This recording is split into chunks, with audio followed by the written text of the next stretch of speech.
ওরকম কিছু ধোঁকাবাজের পাল্লাই পরে আজকে হয়েছে কি আমাদের থেকে খারাপ রাস্তাটা বাইছে নিতে হয়েছে। তো কিছু কিছু আবার রিপোর্টারও আসবে এখানে, দেখো এসেছে লাইভে। হিরোডা আইজো সাই রইতে মানে মাইশুর ইবন বিতান্ত সাই বলে তোর তো এত শখ মানে আইজো অপেক্ষা করত মানে কি হর হ্যাঁ। আর কিছু মিডিয়ায় দিলাম দি তার জিনিস এমন ভাবে ডালাও ভাবে মানে প্রচার করছি যে মানে আসলে ইয়ে না আর সামাজিক প্রেক্ষাপট একখান বিরাট একখান ব্যাড ইফেক্ট পড়িব কিরকম যে ইতিরে কিন্তু একটা সোশ্যাল মিডিয়ার মধ্যে বহুত কেন চিন্তু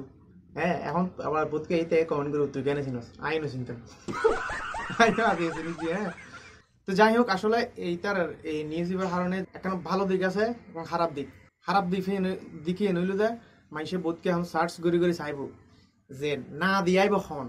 তো এটা জীবন বৃত্তান্ত হইতে কি করতে জ্ঞান আইব এক। আর দ্বিতীয় হইলো যে ভালো দিক ইয়ে নইলো যে মানুষ আর এ ধরনের হামের মধ্যে সম্পৃক্ত হইবার সাহস পাইতো না যে ইতিরে যেভাবে খুঁজছি হ্যাঁ ইতি সামনে ভবিষ্যৎ ইতির আর মানে যদি মুখিয়েন দাহাইতে না এভাবে খুঁজে গিয়ে তো ইয়ে নিয়ে দেখলাম ভালো দিক কি যে ইতির দাহায় বোধকে শিক্ষা হয়ে দেবে যে এ ধরনের এই হামির মধ্যে আর যাইতো না। আর তোরা এত চিন্তা করেছি আর